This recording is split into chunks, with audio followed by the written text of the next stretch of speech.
If you're listening tonight, settle in. Let your shoulders drop. Let the room around you dim a little. This story won't rush. It will walk slowly the way snow falls, drifting, quiet, almost shy. Tonight, I'm taking you into a winter that once pressed itself over the wide Ukrainian steppe like a second sky. A winter so open, so empty, that even sound moved carefully through it. That's where the Cossacks lived, or rather survived, wrapped in layers of wool, smoke, and stubbornness. Picture this: a pale blue horizon stretching forever, the Dnipro River locked under ice, reeds trembling like thin golden fingers, and a lone wintering hut, a zimivnik, crouched low against the wind. Inside it, a fire whispered, not crackling but humming, like it knew that too much noise might invite the cold back inside. A single Cossack sits beside that fire. He's sharpening a knife, but gently, almost lazily, not because he expects danger right now, but because that movement kept his hands warm. Little habits were survival, and winter rewarded the quiet ones. The outside world moves slowly too. The snow isn't the soft, fluffy kind you might imagine. These were plain snowfalls, horizontal, carried by wind, sometimes hitting your coat like tiny glass beads. The Cossacks joked that this snow wasn't meant to decorate roofs, it was meant to test character. And yet, winter didn't break them. They understood it like a relative, difficult, demanding, but familiar. Here's something people often get wrong. Cossacks weren't invincible winter warriors. They didn't ride shirtless through blizzards or laugh at cold the way legends say. They felt it. In their bones, in their breath, in their sleep. But what helped them survive wasn't magic or bravado. It was preparation. Nests of warmth built inside storms. That same Cossack now leans closer to the fire. His coat smells of smoke, leather, and a week of travel. His boots are wet at the tips, stiffening as they dry. He carefully moves them closer to the heat. Not too close, because leather can split from sudden warmth. He learned that lesson years ago when his younger self melted a pair. His friends still teased him for it. Outside, a horse breathed steam into the night, its breath rising like tiny ghosts. Wind brushes across the wooden door as if checking whether anyone inside remembered to lock it. And somewhere, very far away, wolves answer one another with long, slow calls, not threatening, just existing, sharing the night. The Cossack listens to those calls without fear. Winter, he knows, belongs to them first. Humans were only guests. He stands, stretches, and adds a log to the fire. The wood pops softly, like a very polite applause. The room fills with warmth, not enough to make you comfortable, but enough to remind you that comfort is possible. And in winter, that reminder matters. If you look closely at the hut, you'll notice something interesting. There are herbs hanging from the ceiling, mint, thyme, sage, bundled tightly, drying. Not for decoration, for survival. Cossacks brewed herbal teas to warm their chests, to clear winter coughs, to help sleep after long cold rides. They didn't have the luxury of ignoring simple remedies. Nature was their pharmacy, and winter was a strict doctor. And yet, the place feels cozy, rough, simple, but cozy. The kind of room where silence doesn't feel empty. It feels respectful. Now the Cossack blows gently into a wooden cup of hot broth. The steam curls upward like a thin ribbon. He takes a sip, slow, grateful. He wasn't a man who rushed meals, not in winter, not when warmth was precious. Outside, snow continues its patient descent, softening edges of the world. The steppe, which in summer seemed endless and loud with insects, now feels like a giant peaceful blanket. And if you were there, standing in that doorway listening, you'd hear nothing but wind and your own heartbeat, a winter heartbeat. Before we drift forward, let me ask, just as other listeners do beneath similar videos, where are you listening from tonight? Which city, which corner of your world is sharing this winter story with us? Because history changes, centuries pass, but night remains night everywhere. And winter feels familiar no matter the year. We'll continue deeper into these quiet, disciplined winters. How Cossacks built their shelters, how they warmed themselves, how they fought storms with routines rather than swords.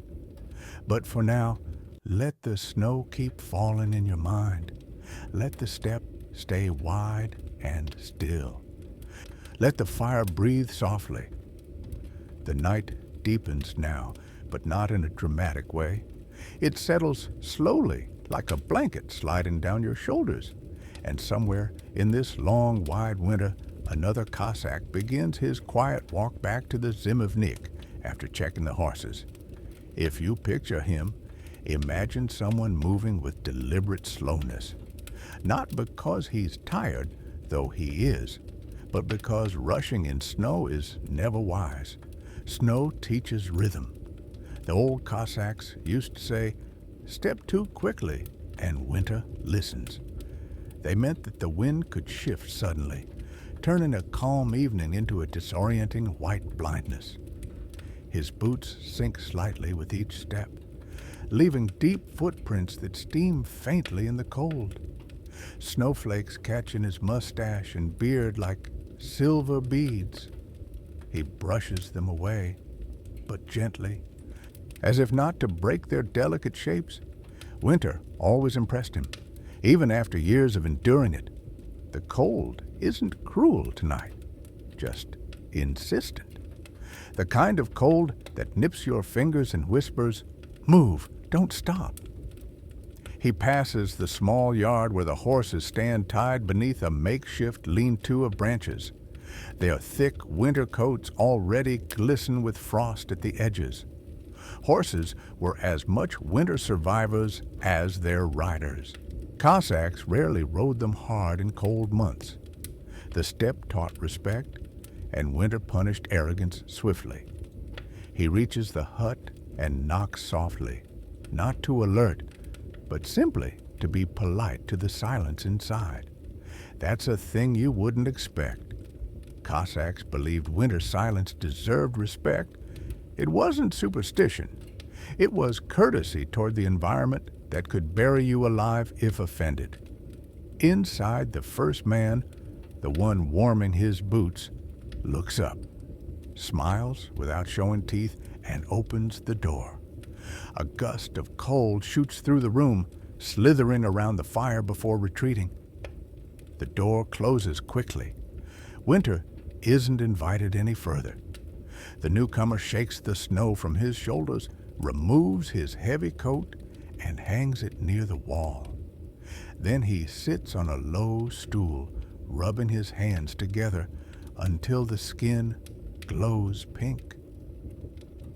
The fire crackles, pleased to have more company.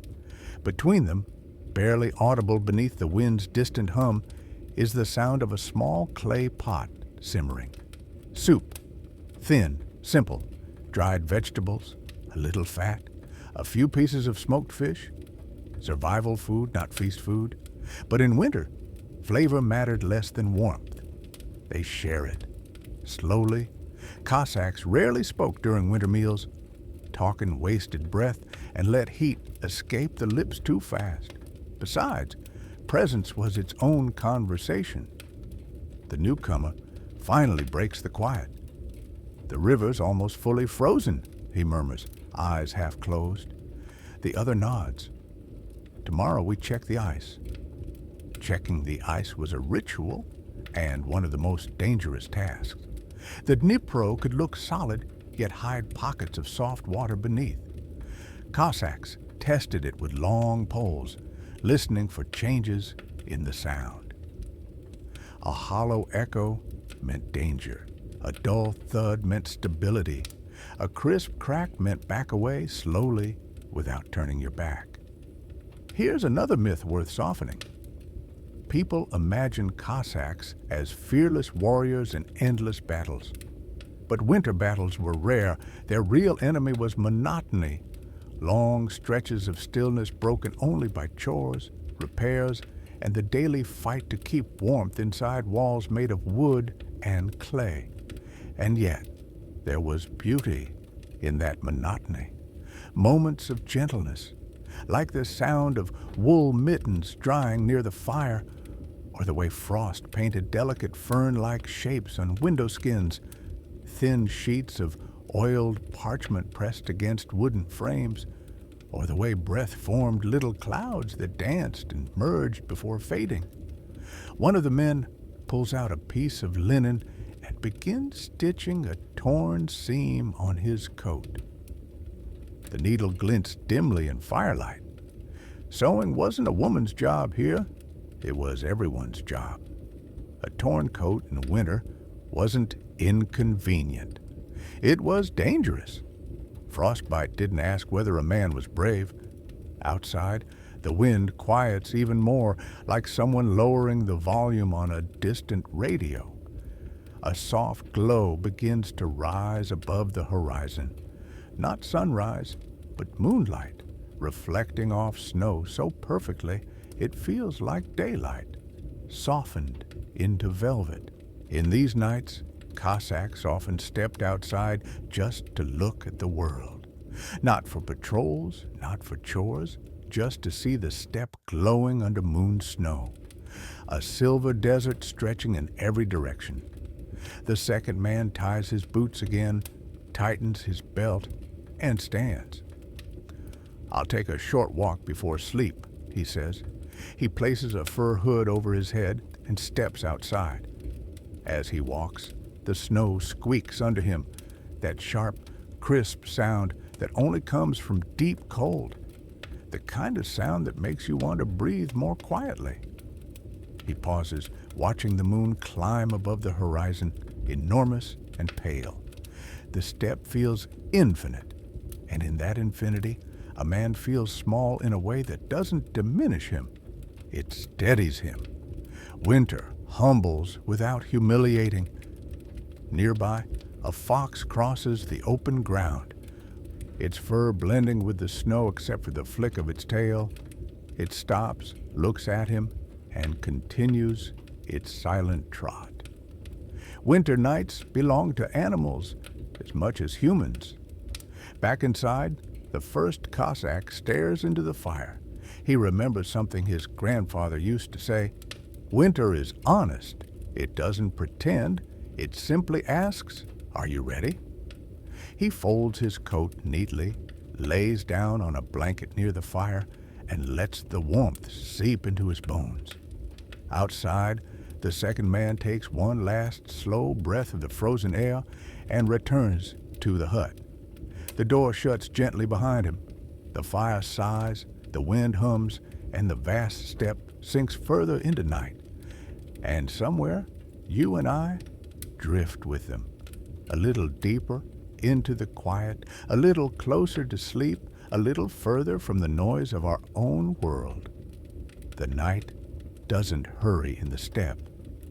It lingers, stretching its quiet hours like soft cloth, giving the world time to breathe slowly. Inside the zimivnik, the two Cossacks settle into their routines. Small motions that would look unimportant to an outsider, but in winter, the smallest habits kept a man alive. The fire is the heart of the room, not a wild flame, not a decorative flicker, but a steady, disciplined burn. Cossacks treated fire the way sailors treat the sea, with respect, with attention, with certain unspoken gratitude. One of the men leans forward and adjusts the logs, shifting them with the care of someone arranging fragile pottery. Sparks drift upward, glow briefly, then fade like exhausted fireflies. The room fills with a low humming warmth, not enough to undo the cold outside, but enough to soften its edges. You might imagine these huts as crude shelters, but Cossacks were clever builders. They positioned their winter dwellings low to the ground, almost sinking them into the earth, so that the wind slid over instead of slamming into them. Walls were thick, stuffed with straw or wool scraps, creating a layer of insulation that held the heat like cupped hands. And the floors, packed with clay, sometimes with a thin layer of reeds on top. When the men moved, their steps made soft, rustling sounds, almost like footsteps on old parchment. Tonight, as the fire settles, one Cossack begins preparing something that would have been unmistakable in any winter camp: a waxed cloth heating pad. It wasn't luxurious, but it was clever.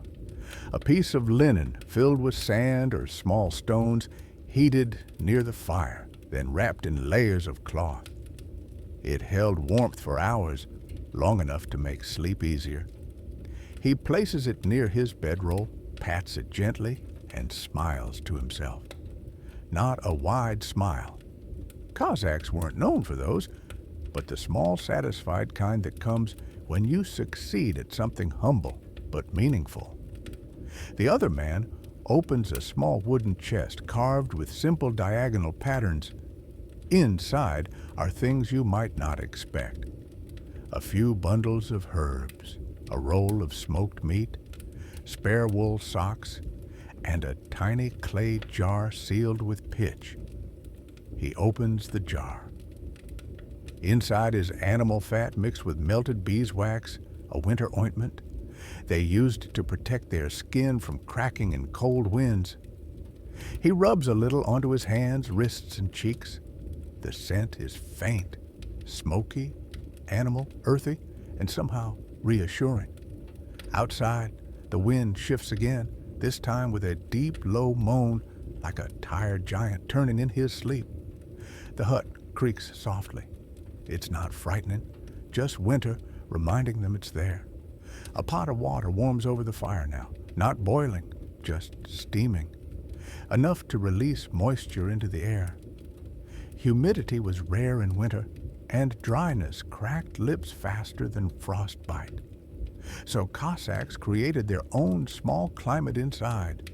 The man stirs the pot absent-mindedly, watching the steam curl upward, merging with shadows on the ceiling. Shadows dance slowly, swaying with the flame, moving like soft, silent partners. Then comes the softest sound of all: felt boots drying near the fire, wool rubbing against wool. If a sound could feel warm, this one would. Now imagine the smell of the room, a blend of smoke, dried herbs, warm wool, and wooden walls that have absorbed decades of winters. It's a smell that makes you exhale deeply without realizing it. One of the men finally speaks, his voice low and calm. "Do you remember the winter of '62? He means 1662, a year known for unexpected freezes and storms that swallowed entire stretches of the steppe. The other nods.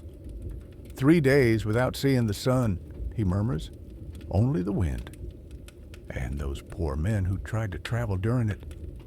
He doesn't finish the sentence. He doesn't need to. Cossacks didn't glorify winter dangers.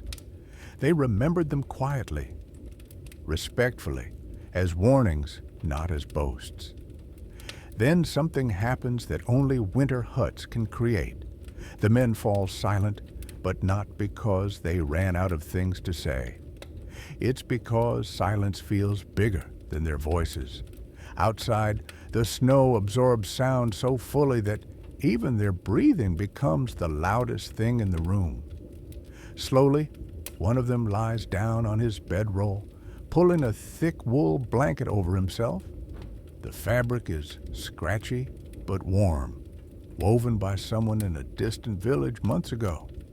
Maybe by a mother, maybe a sister, maybe someone they would never see again. He turns onto his side, facing the fire, and watches it through half-lidded eyes. His heartbeat slows, his breath deepens. The room becomes soft around him. The other man sits a while longer, sharpening a knife in gentle, slow motions. Not because he needs it tonight, but because rhythm relaxes him. The scrape of metal on stone is quiet, steady, almost like a lullaby with an edge. He eventually sets the knife aside, steps outside the hut one last time, and inhales cold air that tastes clean and sharp. The moonlight catches frost on his eyelashes, turning them silver for a moment. By the time he returns inside, the first man is already drifting. The fire burns low. The wind hums. Snow presses quietly against the walls, and the vast Ukrainian winter, so fierce, so demanding, so honest, wraps itself around the hut like a patient guardian. Tonight, sleep will come slowly but safely, even here in the cold seam between sky and earth. Dawn does not burst into a Cossack winter. It slides in quietly, like a shy guest stepping softly across a wooden floor. When morning finally touches the steppe, it does so with a pale, powdery light, the kind that makes everything look slightly softened, as if the world is still stretching itself awake. Inside the zimivnik, the fire has burned down to a mellow orange glow. The air is cooler now, a little sharper around the edges, brushing the cheeks of the sleeping men. But it is not cold enough to wake them, not yet. The warmth stored in clay walls and thick blankets lingers, holding night's peace for just a few more minutes. The first man to stir is the one who sat closest to the fire. He shifts slowly, as if checking whether the day is really ready. His blanket rustles softly, a dry, woven whisper, and he opens his eyes just a little. The room is still dim, the kind of dimness that makes you want to close your eyes again, even if your responsibilities tug gently at your thoughts. He sits up, rubbing the sleep from his face with both hands. His breath rises in faint mist, dissolving quickly. He glances at the window, a small square covered with parchment stretched tight over a wooden frame. During the night, frost has painted the surface with crystal feathers, delicate and intricate, nature's quiet artistry. The second man remains asleep. He lies on his side, arms tucked close, hair tousled, breath steady. Cossacks slept lightly. But when winter allowed them a few extra moments of stillness, they took them without apology. Now, the first man stands and stretches, arms reaching toward the low ceiling. His joints crack softly, not painfully, but with the familiar sound of a body adjusting to morning. He walks to the fire pit, crouches, and gently adds a few pieces of dry wood. Not too much, never too much at once. A sudden blaze could fill the hut with smoke. Winter fires demanded patience. The flames grow slowly, licking upward through the spaces between the logs, casting warm amber light across the walls. Shadows retreat, lifting the quiet hush of night. Outside, the wind whispers through reeds and snowgrass. The world is waking in soft tones. The man prepares a morning drink, not tea as we know it, but herbal broth made by steeping dried mint and thyme in warm water. It's earthy, slightly bitter, but soothing. He pours it into 2 wooden cups and places one beside the sleeping man. The scent eventually wakes him, not abruptly, like a gentle tap on the shoulder. The second man blinks, sits up slowly, and smells the cup. Mint, he mumbles, voice thick with sleep. And a bit of time, the first replies with a small smile. Luxury, the second mutters. They both chuckle quietly. The air feels warmer now, not because of the fire, but because of the ease between them. In winter, companionship was warmth too. They drink in silence, savoring each swallow as it spreads heat down their chests. The morning outside grows brighter, revealing a landscape dipped in white and silver. Snowdrifts lean against the hut like sleepy animals. The frozen Dnipro glimmers faintly in the distance. After a few minutes, the first man stands again and begins his morning routine. He puts on his thick coat, checks the stitching he repaired last night, and ties his belt securely. Then he picks up a long wooden pole, the one they use to test ice thickness. The second man nods toward the door. "Careful," he says simply. "Always," the first replies. He steps outside, and the cold greets him instantly, brushing against his face like a brisk handshake. The snow crunches beneath his boots, a sharp, satisfying sound. Winter mornings always felt cleaner, as if the world had been swept during the night. He walks toward the river with slow, measured steps. Each breath puffs into the air, drifting upward like little white spirits. The cold stings his cheeks, but not harshly, more like a reminder that he is alive. When he reaches the edge of the frozen water, he pauses. Silence expands around him. The ice looks solid, smooth, pale blue beneath the dusting of snow. He raises the pole and taps the ice gently. The sound echoes, a deep, firm thud. Good. He taps again, a few steps further. Thud. Good. Then he taps a place closer to the middle.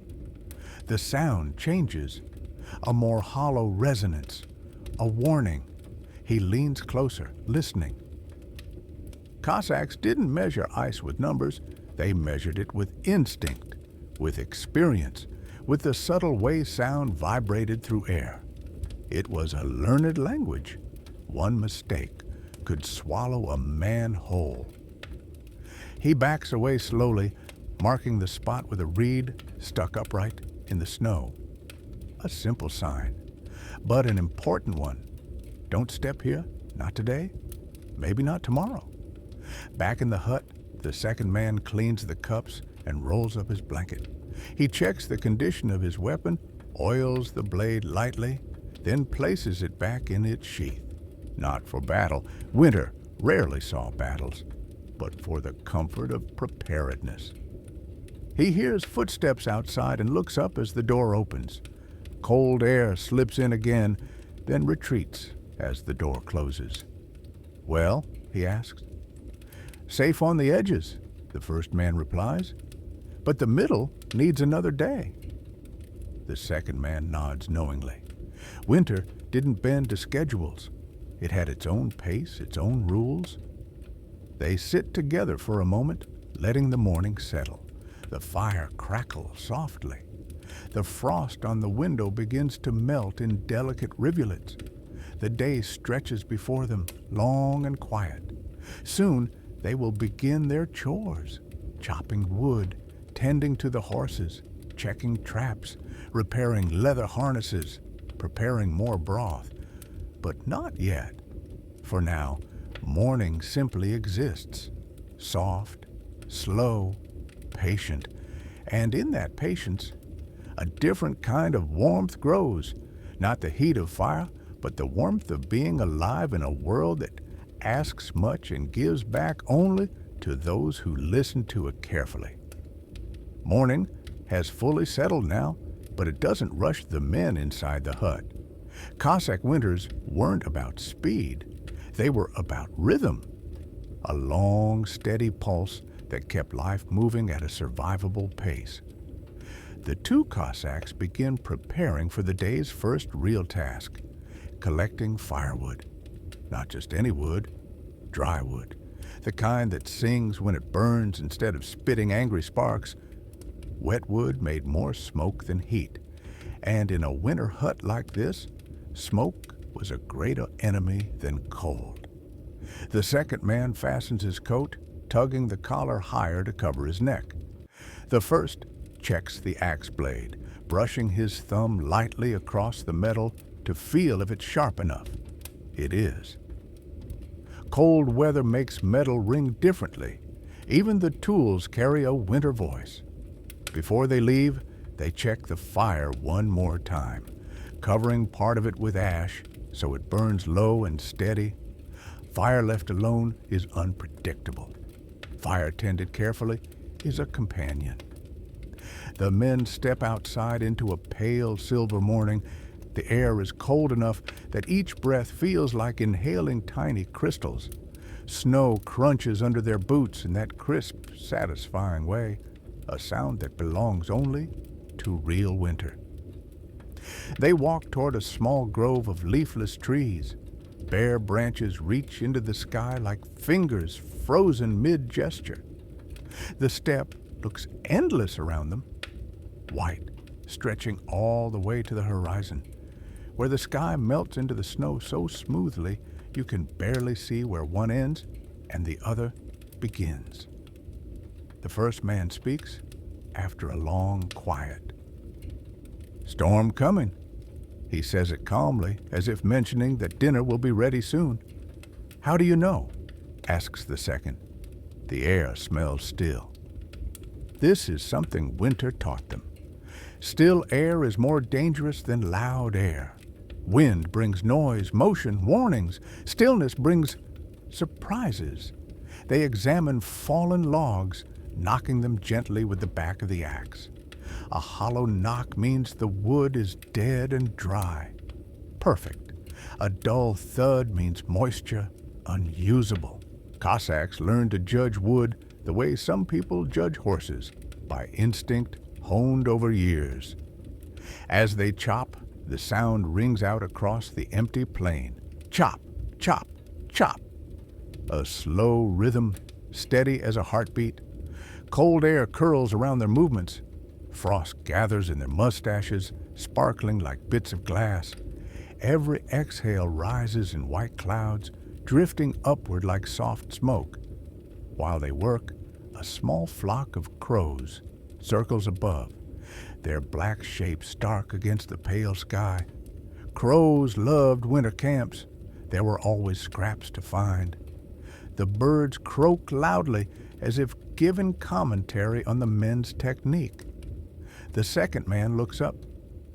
"They're judging us again," the first snorts. "They're welcome to chop the wood themselves."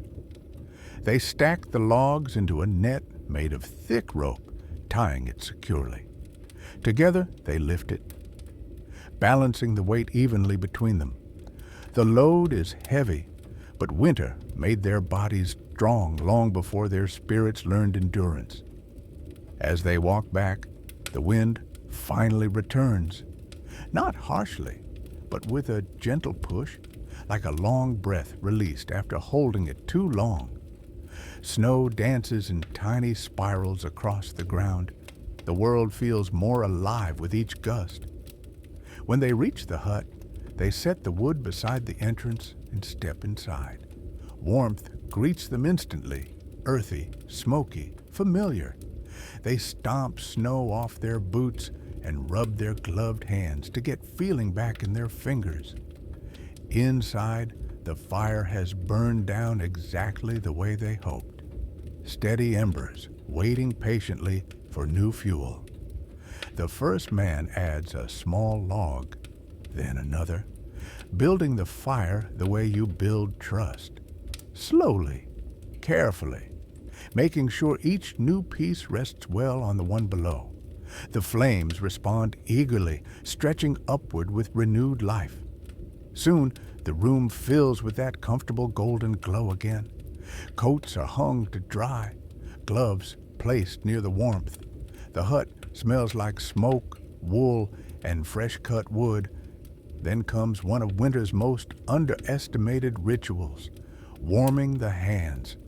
Not just holding them near the fire, but pressing palms together, rubbing them slowly, feeling sensation return like the soft steps of someone entering a room. Fingers tingle, a little painful but reassuring. Circulation is a conversation, Winter always said. As they warm themselves, the first man nods toward a pair of metal traps near the wall. Check them later, he says. For rabbits, the second replies. Or a fox, the first adds. We'll see. Trapping wasn't cruelty. It was survival. Fresh meat meant strength, and strength was the only shield Winter respected. For now, though, they sit in peaceful quiet, letting the warmth settle into their bones. The second man finally breaks the silence, his voice low. You ever wonder, he says, why we come back every year? Why not go somewhere warmer? The first man doesn't answer immediately. He pours broth into 2 cups, hands one over, then leans his elbows on his knees. Because the warmth feels earned here, he says quietly. And some men prefer the kind of peace that comes after hardship. The other man nods. He understands. Winter doesn't just test you. It teaches you things about yourself you wouldn't learn in comfort. Outside, a few snowflakes drift lazily from the sky. Inside, the fire glows like a small sun. Slowly, the day shapes itself. Tasks, rhythms, silence, warmth, breath. Nothing dramatic. Just life, stitched together by small, patient rituals. And in that simplicity, there is a beauty that modern nights rarely hold. The sun rises higher now, though higher is generous in winter. It hangs low above the steppe like a pale coin, offering more light than heat. Inside the small winter hut, the men finish their broth, set their cups aside, and allow themselves a moment of stillness, a real one, the kind that comes not from laziness, but from appreciation. Cossack winters were built not just on labor, but on pauses. Quiet moments were as essential as firewood. You didn't waste them. You lived inside them. The second man leans back against the wall, crossing his arms. His eyes drift toward the frost patterns melting slowly on the window parchment. He watches the delicate lines dissolve, turning from sharp ice feathers into tiny beads of water. They gleam in the faint light, sliding downward in slow trails. The other man sits on a low stool, carving a piece of wood, not for any particular purpose, just to keep his hands busy. Cossacks often carved during long winters, spoons, small charms, little animals they'd give to children in nearby hamlets when spring returned. Simple things, but warmth comes through hands as much as through fires. Their silence isn't heavy. It breathes with them, calm and steady. The wind outside grows softer, brushing snow across the steppe like fingertips, smoothing cloth. Finally, the second man speaks, not loudly, and not because silence was uncomfortable, but because winter had a way of opening old thoughts. You remember the story about Hetman Ivan Serko? The first man raises an eyebrow without looking up. Which one? There are more stories about him than snowflakes. The one about how he walked barefoot across the frozen river to surprise the Tatars. A soft, amused exhale escapes from the first man. That didn't happen, he says gently. It's a tale for children. Bare feet would freeze in minutes. Here it is, the warm debunking of one of their winter myths. People outside the steppe like to imagine Cossacks as half-legendary beings, unbothered by cold, able to wrestle storms barehanded. But the men who lived these winters knew better. No one walks barefoot across frozen waters, the first man continues, not even Serko. They just told it like that because it made winter sound less cruel. The second man nods slowly. It's strange. Stories make winter feel almost like a test of bravery. But winter doesn't care whether a man is brave. That's exactly why we respect it, the first replies. Outside, a gust of wind knocks snow from a nearby branch. It falls in a soft, muffled thump, like a sigh into a pillow. The first man finishes carving for now and sets the wood piece aside. He stands, walks to the small storage chest, and pulls out a handful of dried berries. Tiny, dark, shriveled, but packed with flavor. He tosses a few into his mouth and hands the rest to his companion. They chew slowly. The berries taste tart, almost sharp, cutting through the heaviness of winter air. Another small luxury in a season ruled by scarcity. Then comes one of the quieter midday chores, melting snow for water. They fill a pot with handfuls of clean snow. At first, it barely seems to melt. Snow transforms slowly, reluctantly, shrinking into a thin puddle at the bottom of the pot. They add more, watching it fold and collapse into itself. Both men know this routine well. Winter water is earned one handful at a time. While the pot gently warms over the fire, they listen, really listen, to the world around them. A distant horse snorts. Snow shifts off the roof. Wind hums a low tune that could almost be mistaken for a melody. And beneath it all, a deeper silence stretches. A silence that feels ancient, older than their camp, older than their memories. Cossacks believed winter silence carried wisdom, the kind you can only hear when life slows down enough that your thoughts no longer shout over themselves. The second man closes his eyes for a moment. "You know," he says softly, "sometimes I think winter teaches more than the battlefield." The first man looks at him curiously. "How so?" "Battles test the body," he replies. "Winter tests everything else." The fire crackles in agreement, small sparks dancing upward before vanishing. When the pot finally warms, they pour a little water into wooden cups. The liquid tastes neutral, clean, faintly sweet from the snow. Winter water always tasted honest. As they drink, the first man glances toward the wall where a small bundle hangs, herbs tied with twine. "We'll burn some tonight," he says, "for the air." This was another winter habit, hanging aromatic leaves and burning them lightly to clean the hut, to keep the air from growing stale, to lift spirits on the colder nights. Not magic, just practical care turned into ritual. The second man nods. "Tonight, yes. It will help us sleep." Already the day is half spent, though the sun barely looks awake. Winter days move strangely, slow in feeling, fast in reality. Hours fold into one another like layers of wool. Soon they'll go outside again to check the traps. Soon they'll prepare more wood for the evening. Soon night will return with its soft, heavy quiet. But for now, the hut holds them gently. Two men, a fire, warm air, slow breaths, steady thoughts. Winter has its hardships, yes, but winter also gives something rare, the permission to slow down without guilt, a gift wrapped in frost. Afternoon in the steppe looked almost like morning, only a little softer. The sun hung low, pale and far away, its light sliding across the plain like a veil rather than shining like a torch.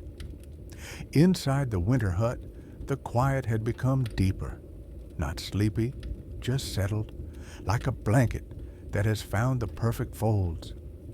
But winter didn't allow long stretches of rest. There were always chores, always small responsibilities whispering at the edge of comfort. The second man stands, stretches his back, and fastens his coat. We should check the traps before the light fades. The first nods, grabs his spear, not for hunting, but for balance in deep snow. And they step outside. The cold greets them again, but differently now. Morning cold is sharp. Afternoon cold is patient. A steady chill that accompanies you like a shadow. Their boots leave crisp prints as they walk toward a patch of low shrubs where they set their traps the day before. Snow puffs lightly with each step, rising like tiny clouds around their ankles. The silence out here is deeper than inside the hut. It feels like the whole steppe is listening. Somewhere in the distance, a raven croaks, its voice echoing across the frozen plain. Ravens always watched winter camps as if taking notes on human routines. Cossacks used to joke that the birds would one day write stories about them. They reach the first trap. It's empty. Snow around it is disturbed, faint paw prints zigzagging, leading away. A fox had come sniffing, but didn't take the bait. The second man kneels to adjust the trap. His gloved fingers work carefully, brushing snow off the mechanism. The cold makes small tasks feel important. Every movement slow, deliberate, respectful. The next trap has something. A rabbit, small and white, curled into stillness. The men don't celebrate. They murmur a quiet thanks, not to a deity, but to the land itself. Cossacks believed in gratitude even toward animals. Winter demanded it. They lift the rabbit gently and place it into a leather pouch. One catch wasn't much, but it meant fresh meat for the evening. A small victory. And winter was made of small victories. As they move to the next trap, the wind shifts. Not harsh, but purposeful, carrying with it a faint smell. Distant smoke from a shepherd's camp, perhaps, or burning reeds miles away. In winter, scents travel farther, thinner, easier. The first man stops. "Someone's nearby," he says quietly. "Not close," the second replies, "but moving with the wind." They aren't alarmed.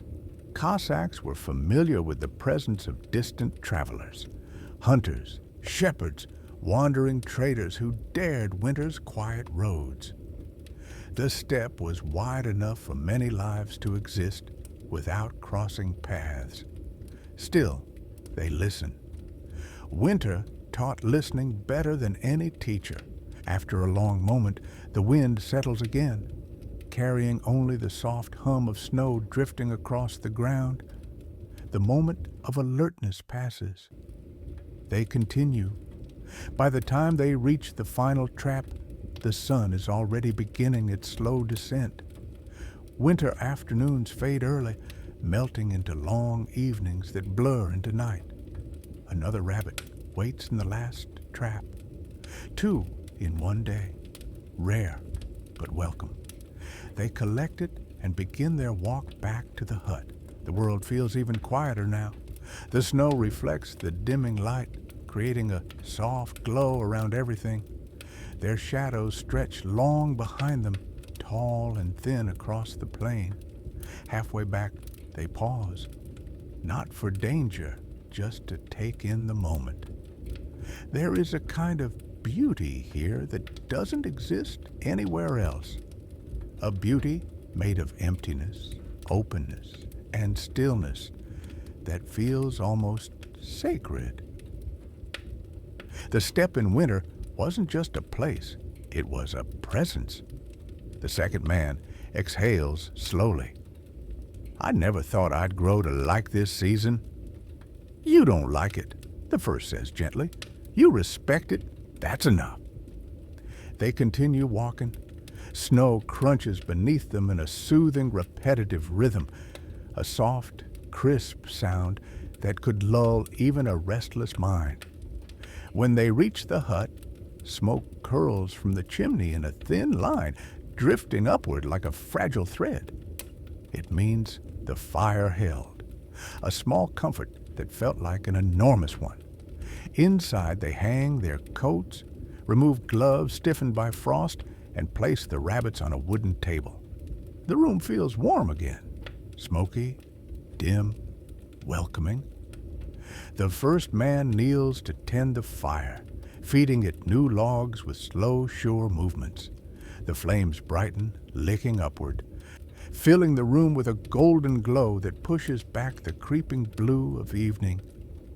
The second man begins preparing the rabbits, working cleanly and efficiently. Their lives were too intertwined with nature to waste anything. Every bone, every scrap had a purpose. Soon, the scent of cooking meat fills the hut, rich, savory, comforting. The kind of scent that settles deep into your chest, reminding you that hunger will soon be quieted. As they wait, they sit in silence again. The kind of silence that comes only from long companionship, where words aren't needed and presence is enough. Outside, the wind begins to hum once more, softly brushing against the walls like a slow ancient lullaby. And in that lullaby, the steppe seems to tell them another day survived, another night earned. The fire crackles, the meal simmers. Darkness deepens around the hut like a soft curtain falling. Inside, the world remains small, warm, safe. Evening in the steppe didn't arrive suddenly. It seeped in quietly, the way warm ink spreads through paper.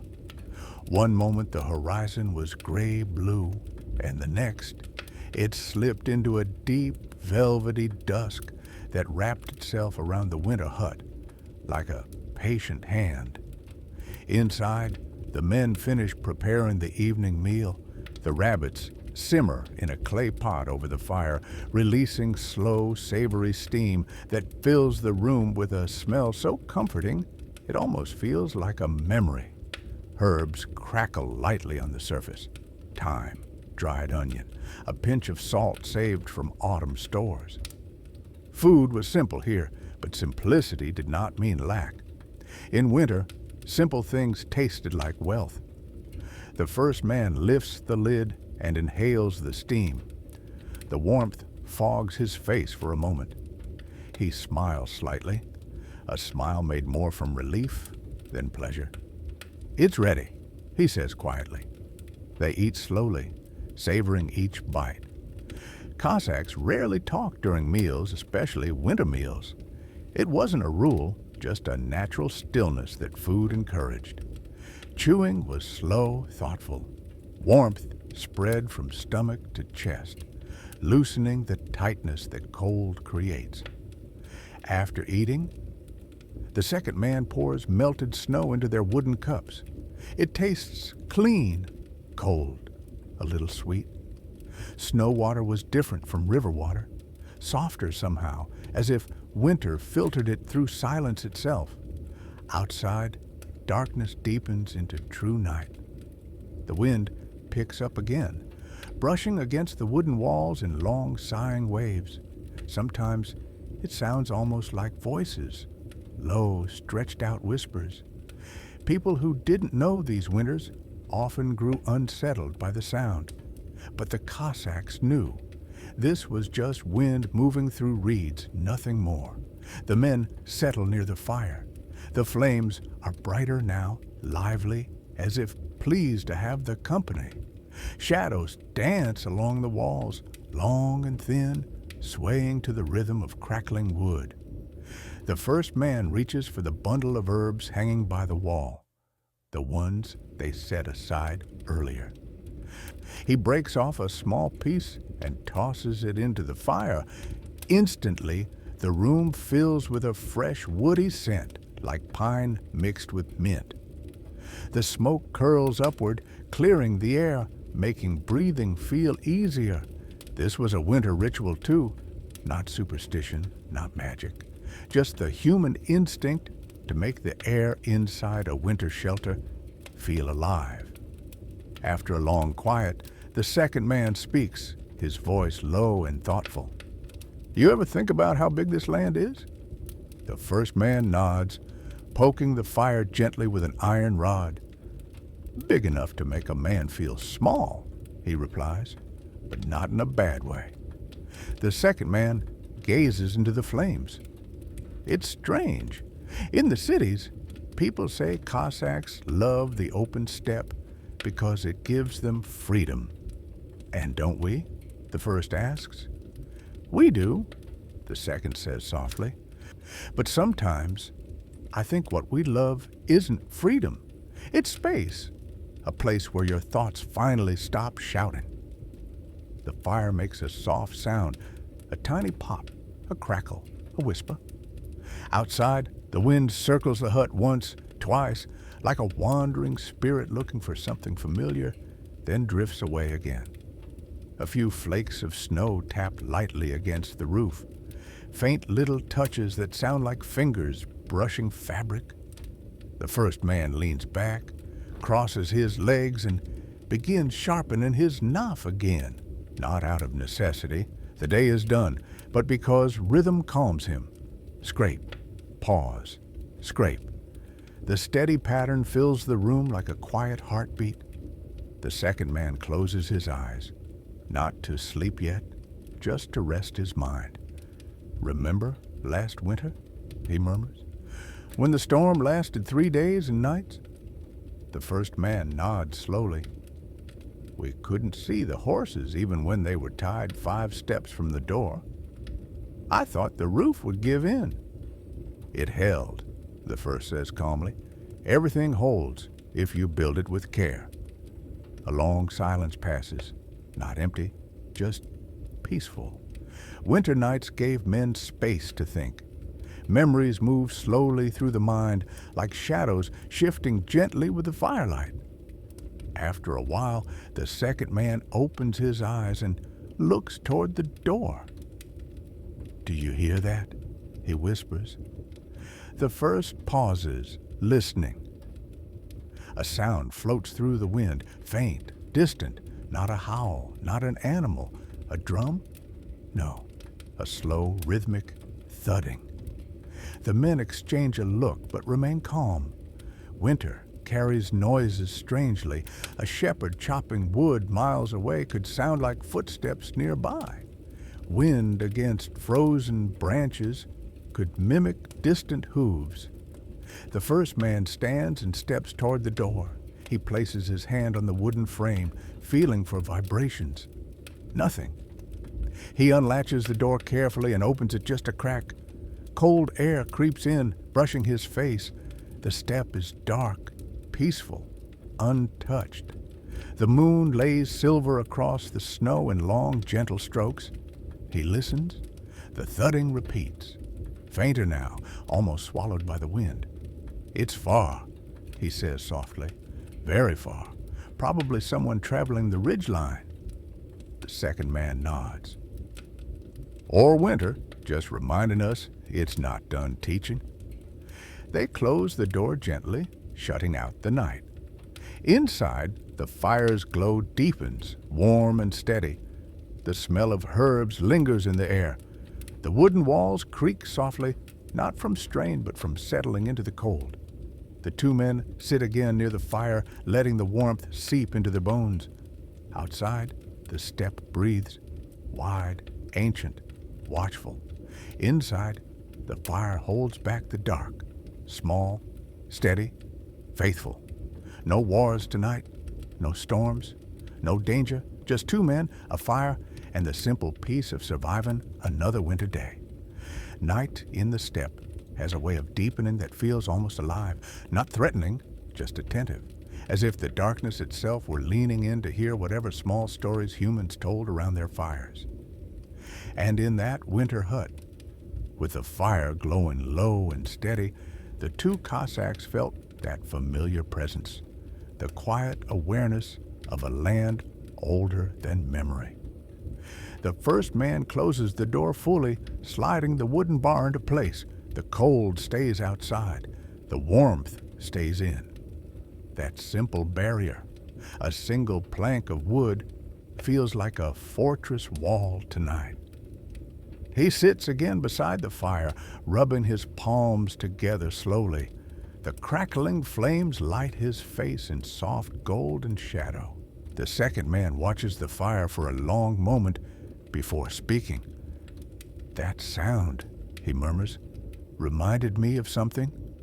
The first raises an eyebrow. "Of what?" "A winter from my childhood," he begins, voice low, like he's remembering a dream he hasn't revisited in years. "I must have been 10, maybe 11.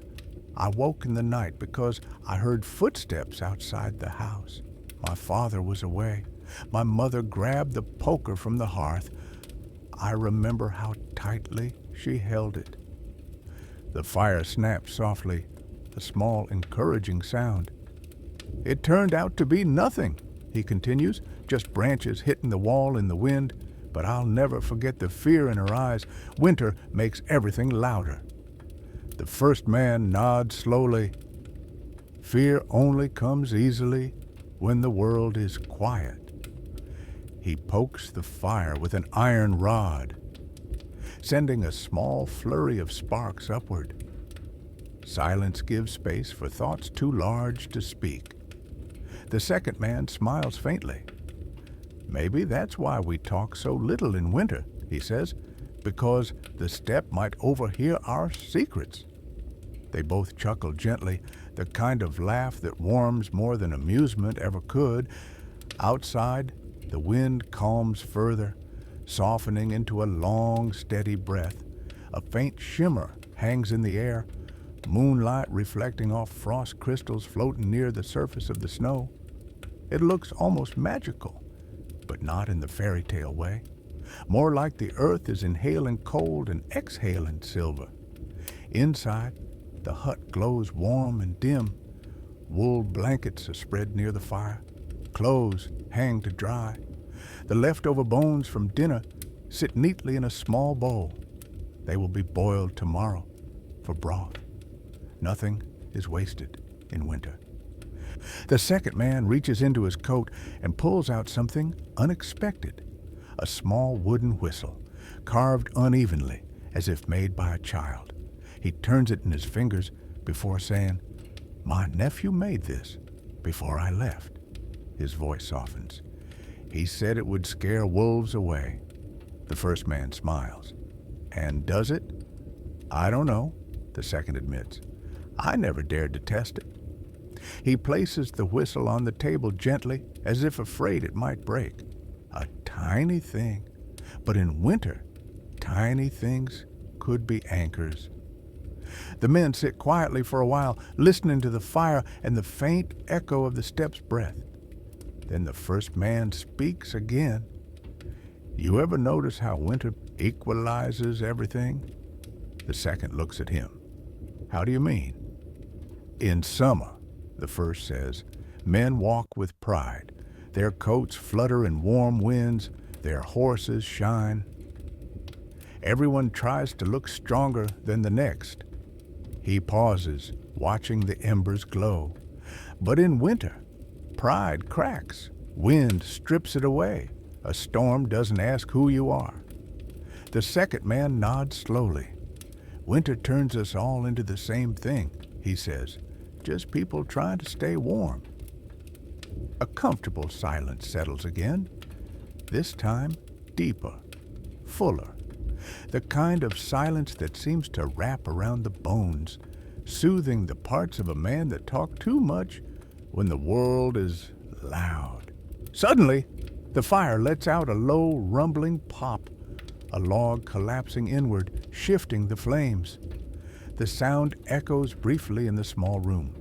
Not frightening, only alive. The first man adds a new log, carefully positioning it so the fire maintains its shape. The flames lick it gently, accepting it into the steady glow.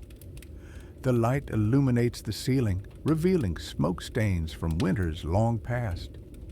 Layers upon layers of memory built into the hut like rings inside a tree.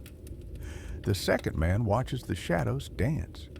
"Sometimes I think winter is kinder than people say," he says. It gives us time to think, time to be quiet, time to appreciate that we're alive. The first man doesn't respond immediately. He just nods deeply, thoughtfully.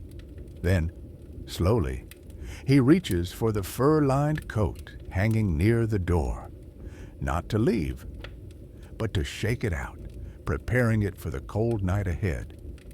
The second man does the same, folding his clothes neatly beside his bedroll. Night is settling fully now. The blue outside deepens into ebony. The wind grows gentle, almost affectionate. They lay down near the fire, pulling blankets over themselves. The flames sway softly, like a tired dancer finishing the last slow steps of the night. Their breathing grows steady. One fire, one winter, two men sharing silence as if it were a warm quilt. And outside, the steppe listens, not with menace, but with ancient patience, as if it has heard countless nights like this and still finds each one worth witnessing. The fire burns low now, dim enough that the shadows on the walls look softer, almost blurred. The men lie beneath their blankets, half awake, half dreaming, letting the warmth sink into their bones. Outside, the world is hushed, the kind of hush that only winter nights can create, thick and velvety like a vast comforter laid over the steppe. For a long moment, nothing moves, nothing changes. It's as if the entire land is holding its breath with them. Then softly, the second man speaks into the darkness, not urgently, not loudly, just a quiet voice in a room that welcomes quiet. "You ever wonder," he murmurs, "why we return to this life each year, to this cold, this silence?" The first man's eyes remain closed, but his voice is steady. "Because we belong to it." He pauses. "We choose this winter, and winter chooses us back." A small smile touches the second man's lips. He understands.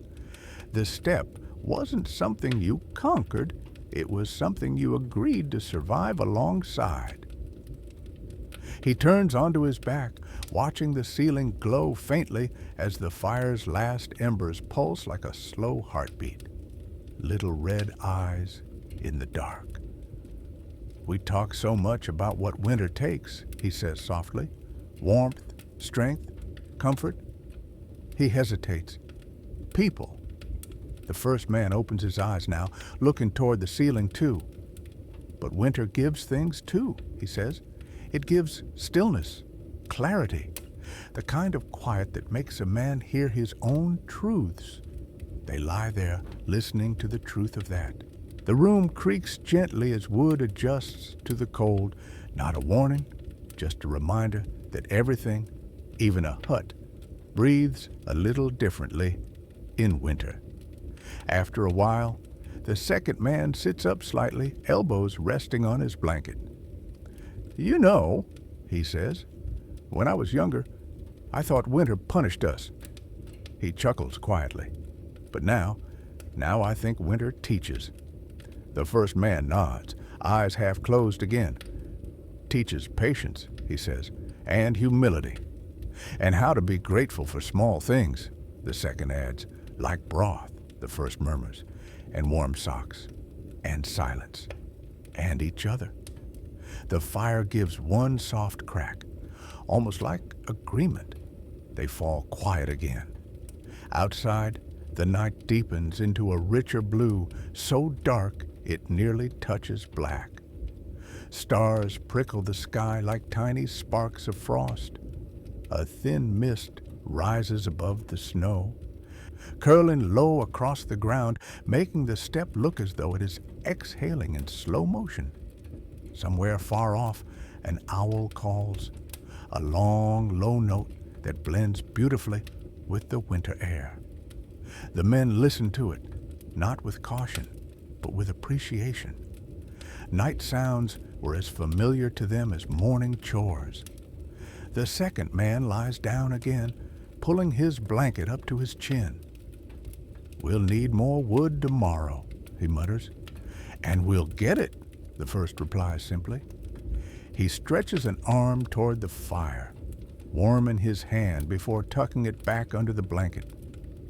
That's the thing about winter, it always gives another day's work, but it always gives another day.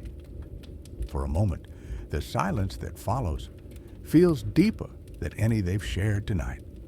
Not empty, just full in a different way. Full of trust, of routine, of understanding built through countless days and countless winters. The fire's embers glow softer, dimming gently. Their light flickers over the men's faces, two silhouettes resting after a long day carved by cold and discipline. Outside the hut, snow begins to fall again, slow, steady, unhurried. The kind of snowfall that doesn't sting, doesn't roar, just exists. A soft curtain descending over the world, flake by flake, winter wraps the steppe in quiet. Flake by flake, the land settles into sleep. Inside, the men finally close their eyes. Their breathing deepens. Their bodies relax into warmth earned through effort and patience. And the winter, ancient, honest, watchful, keeps them safe for another night. A night not of battles or heroics or legends, but of survival, of quiet routines, of companionship shared between two souls in a world vast enough to make them humble and warm enough in this tiny hut to make them human. Tomorrow will come with its own cold, its own chores, its own rituals. But for now, the steppe sleeps, and so do they, wrapped in wool, wrapped in silence, wrapped in winter.